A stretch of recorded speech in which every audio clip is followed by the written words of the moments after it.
Au cœur du quartier opératoire, les lits ont remplacé certaines tables d'opération. Ça, c'est une des salles d'opération qui sont maintenant inutilisées. Nous avons 2 salles comme celle-ci, avec 4 lits donc supplémentaires, dont 2 lits sont déjà engagés maintenant. Et ces 2 lits-ci sont prêts à accueillir de nouveaux patients. Ici, la capacité de lits Covid est en constante augmentation.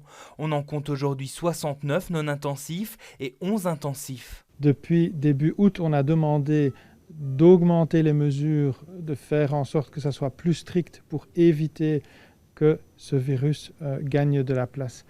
Aujourd'hui, on est inondé de patients. L'objectif du gouvernement est clair. Il faut arriver d'ici 2 semaines à une capacité de 7200 lits Covid normaux et 1200 intensifs et aussi 300 lits supplémentaires pour l'intensif non Covid.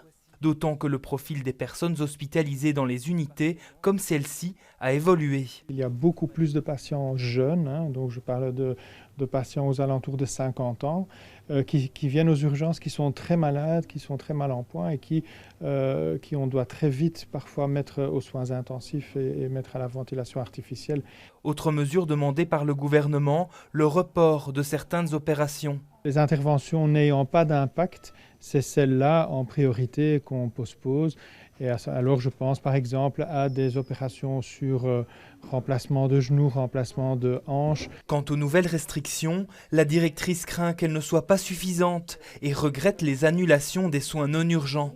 On s'est battu depuis quelques semaines, voire mois, pour éviter d'arriver à ça, parce qu'on a vu suite à la première vague que pour les patients, c'est franchement pas la meilleure chose à le faire. Le gouvernement insiste aussi, il faut continuer coûte que coûte les soins importants et ne pas craindre de se rendre à l'hôpital.